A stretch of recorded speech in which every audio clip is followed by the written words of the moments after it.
Guys, naglimlim na naman ulit ang ating alagang Shamu. Ito ay pangatlong cycle na. So, tingnan natin ang kanyang itlog. May nahalong may nahalo tayo na rasa.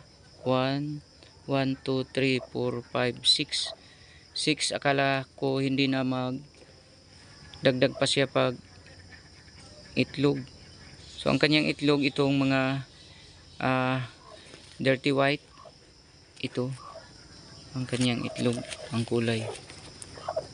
Ayan, ito. So bilangin natin ang kanyang itlog. 1, 2, 3, 4, 5, 6, 7, 8, 9, 10, 11. So 11 ang kanyang itlog. So may hinalo tayong rasa dahil hindi maglimlim ang rasa, kaya siya ang pinapalimlim natin sa itlog ng ating mga hybrid na mga manok. So ito ay pure na Shamu.